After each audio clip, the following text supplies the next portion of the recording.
이 최순실 씨 거다. 뭐 이건 의심의 여지가 없다. 이렇게 단정을 해도 되는 겁니까? 네, 지금 태블릿 PC 같은 경우는 최순실 거다 이렇게 단정할 수밖에 없을 것 같습니다. 지금 예. 이규철 특검보가 얘기했지만 크게는 세 가지 얘기했잖아요. 예. 그러니까는 연락처, 태블릿 PC의 연락처, 그리고 사용자 이메일 계정, 네. 그리고 마지막으로 그 잠금 패턴인데 네네. 제가 볼 땐 특히 이 잠금 패턴 같은 경우는 실제로 정말 직접적인 사용자가 아니면 그렇게 똑같이 할 수는 없거든요. 예. 저는 결정적이라고 봅니다. 예. 그럼 이게 그 태블릿 PC의 진짜 주인이 누구냐 이런 논란 자체가 이제 그 설당이 별로 없다 이렇게 좀 봐야 될 것 같고요. 좀 궁금한 건 조카 장시호 씨가 특검에 직접 제출했다는 거 아닙니까? 왜 제출했을까요? 네. 사실 그동안 그 장시호 씨의 행보를 보면요. 예. 최순실과는 다른 행보를 보여왔습니다. 그러니까 네네네. 범죄 같은 경우도 인정을 했고 청문회에서도 나와서서 네. 최순실에 대해서 정확하게 얘기를 했었고요. 네. 네.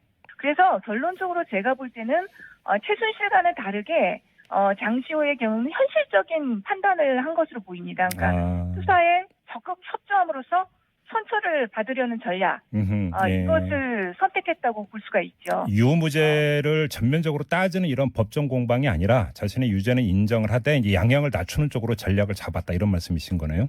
그렇죠. 지금 그리고 제가 볼 때는 어떻게 보면 그 아들 얘기가 나오니까 울었다는 보도를 봤는데 결국 이모보다는 아들을 택했다 이렇게도 말할 수 있을 것 같습니다. 근데 좀 이게 이 태블릿 PC가 최순실 씨 거였다면 어떻게 장시호 씨가 보관을 하고 있었을까요?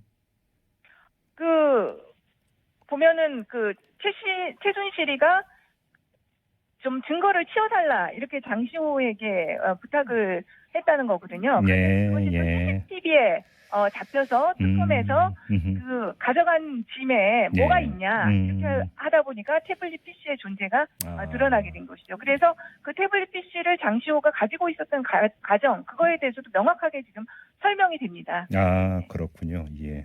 또 이 눈길을 끄는 게 그 특검팀이 지금 내일 삼성전자 이재용 부회장을 피의자 신분으로 좀 소환 조사한다는 것 아니겠습니까? 그러면서 나온 이야기가 이 태블릿 PC에 삼성 지원금 수수와 관련된 이메일이 들어있다. 이 내용이 같이 나오고 있는데 이게 아주 밀접하게 연관되어 있다고 봐야 되는 겁니까?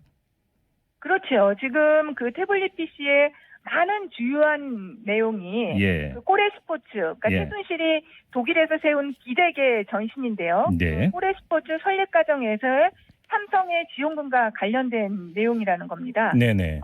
거기에서 삼성에서 보낸 지원금이 꼬레스포츠에서 빠져나가서 독일에서 사용된 내용이 아주 디테일하게 기록되어 있기 때문에 삼성의 뇌물죄에 입증하는데 아주 유용한 증거 자료라고 볼 수가 있는 것이죠. 그러면 경우에 따라서는 내일 소환한 다음에 긴급 체포, 구속영장 청구 이렇게도 이어질 수 있다고 봐야 되는 겁니까?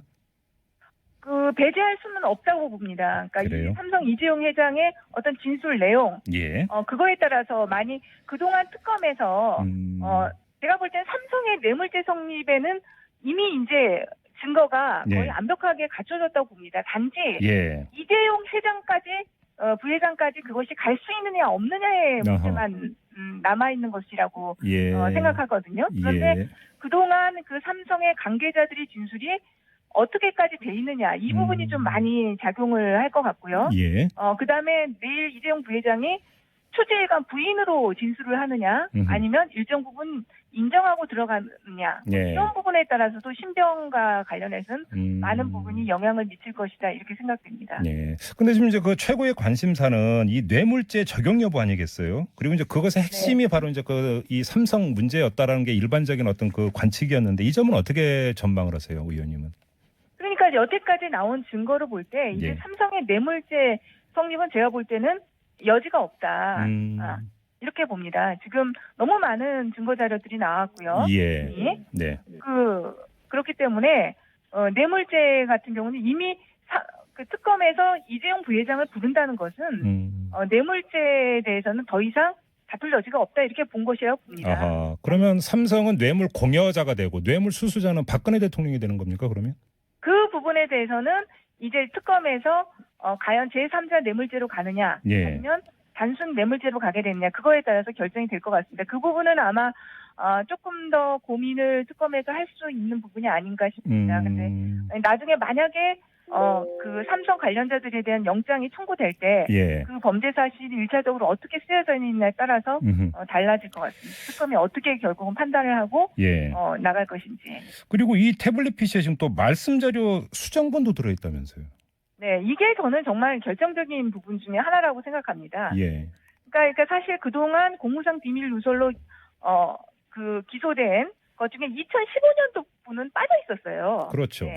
그런데 지금 이 태블릿 PC에 나온 게 2015년도에 수석 비서관의 말씀 자료, 10월 달에 국정교과서 관련 자료 뭐 이런 것들이 나왔다는 거 아닙니까? 그렇기 때문에 우리가 유추해 볼 수 있는 것이 사실은 최순실이 계속 정권 초부터 지금까지도 이 사건이 불거지기 전까지도 여러 가지 공무상 비밀 문건들을 받아본 것이 아니냐, 사실 그렇게 유추해 볼 수 있는 것이죠. 그동안 근데 우리가 사실은 압수한 PC나 이런 것들이 메일이 한계가 있었기 때문에 입증이 되지 않았을 뿐이지 실제로는 더 많을 수 있다, 이런 것을 유추해 볼 수 있고요. 이 부분에 대해서는 아마 추가 기소가 될 수밖에 없는 거겠죠. 그러게요. 자, 최순실 씨 얘기를 좀 해야 될 것 같은데 시종 일관, 초지 일관 전면 부인 아닙니까? 왜 이렇게 나오는 걸까요? 지금까지도 최순실 씨는 자기가 이게 그러니까 법정에서의 소송은 일반적인 것과 좀 다른 증거 능력의 문제 이런 걸 다툴 수 있는 여지가 있기 때문에요. 아직까지도 빠져나갈 수도 있다. 뭐 이런 생각을 하는 부분도 있고 일단은 시간 끄기 전략. 그것도 굉장히 중요하다고 생각합니다. 시간 끌기. 박근혜 대통령의 탄핵 심판이나 이런 걸 앞두고 일단 시간을 끌면서 그 박근혜 대통령의 탄핵 심판에 대해서도 악영향을 미치는 그런 것들도 노리고 있는 것이 아닌가 싶습니다. 그러면은 그러니까 이게 뭐 이심전심인지 아니면 뭐 서로 그러니까 그 뭐 눈쯤만 보다 아는 관계여서 그런지는 모르겠습니다만 청와대하고 일정하게 보조를 같이 하고 있다, 이렇게 봐야 되는 겁니까? 그렇죠. 지금 제가 볼 때는 직접적인 뭐 지시나 이런 것이 없더라도 여러 가지 언론 보도를 통해 가지고 서로가 지금 어떤 방향으로 나가고 있는지는 서로 알고 있는 거 아닙니까? 그렇기 때문에 지금 뭐 이심점심 정말 통하고 있다고 봅니다. 네, 알겠습니다. 다시 처음으로 돌아가서 장시호 씨가 이 태블릿 PC를 특검에 제출한 그러니까 이유가 자신의 양형을 조금이라도 줄여보기 위함이다, 지금 의원님은 이렇게 분석을 했는데요. 자, 그러면 이게 어느 정도로까지 고려가 되는 걸까요? 아무래도 그건 이제 법원에서 판단할 문제이기는 하지만 어쨌든 지금 주요 피의자들이 거의 혐의를 부인하는 쪽으로 점점 더 가고 있지 않습니까? 사실은 그렇죠. 정호성 같은 경우에도 처음에는 공소 사실을 인정하는 태도를 보였다가 대통령의 그 연초 담화 이후에는 대통령의 지시는 없었다. 이런 식으로 진술을 바꿨고요. 또 안종범의 경우에도 오늘 또 그 압수된 수첩의 증거 능력을 부인하면서 완전히 다투는 지금 태도를 보이고 있습니다. 그렇기 때문에 수사에 어쨌든 이렇게 협조적으로 하는 사람들에 대해서는 좀 더 법원의 입장에서도 양형에 있어서 평가를 해줄 수밖에 없는 상황이 되지 않았나, 제가 볼 땐 그렇습니다. 그러면 경우에 따라서는 장시호 씨의 어떤 추가 폭로라든지 뭐 추가 협조도 있을 수 있다고도 봐야 되는 거 아닙니까, 그러면? 그렇죠. 이미 제가 볼 땐 장시호와 최순실은 건널 수 없는 다리를 건넜다.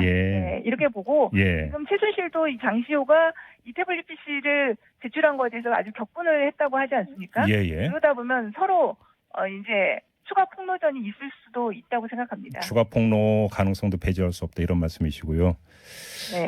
다른 거 좀 하나만 여쭤볼게요. 검사 출신이시고 하신다. 이 안봉근, 이재만 두 전직 비서관이 있지 않습니까? 사실상의 잠적 상태인데 찾아낼 수 있는 겁니까? 워낙 그 사건들이 그 안봉근, 이재만이 잠적을 했다고 하더라도 지금 뭐 그 이미 인사가 되어 있기 때문에 국민들의 눈을 저는 피할 수는 없다고 생각하고요. 단지 안봉근, 이재만에 대해서 다음에 부를 때는 단순 참고인으로서가 아니라 피해자로서 심정 확보까지 할 수 있는 그런 차원의 것들을 특검에서 갖추고 불러야 된다고 생각합니다. 피의자로? 그러면 추가 혐의에 대해서 지금 조사하고 있다고 하니까요. 안봉근 같은 경우는 지금 경찰 인사에 관여했다는 부분들에서 많은 이기가 나오고 있지 않습니까? 네네. 네. 그런 부분들이라든지 추가 혐의에 대해서 조사를 하고 그것이 일정 된 다음에 피의자로서 불러야 되지 않을까 제가 볼 때는. 그러면 만약에 피의자로 불렀는데 그래도 안 나온다면 바로 특검이 수배령 때릴 수도 있는 거잖아요. 그러면. 그렇죠. 피의자 신분으로 전환되고 오히려 지금 안봉근과 이재만이 예. 이미 잠적을 했기 때문에 예. 영장을 청구하기는 더 쉬운 상태입니다.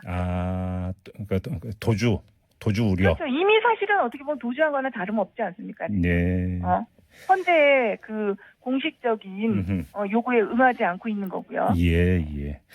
알겠습니다. 아무튼 이 특검팀의 행보가 이제 계속 주목거려야 되는데 마지막 이 질문 드릴게요. 어떻게 그 박영수 특검 같은 2월 말까지 끝내보겠다고 그 말한 적이 있었는데 그렇게 끝날 수가 있을까요? 사실은 지금 사건이 수사할수록 더 많은 부분들이 밝혀지고 있기 때문에 예. 좀 더 수사 기간이 길어야 된다고 생각합니다. 그런데 지금 어쨌든 그 대통령이 그 부분을 인가해주지 않을 가능성이 있기 때문에 어쨌든 그 부분을 가지고 하는데 지금 국회 차원에서 30일 연장할 수도 있는 특검법을 개정하는 안을 지금 추진하고 있습니다. 그런가요? 예. 네. 예. 알겠습니다.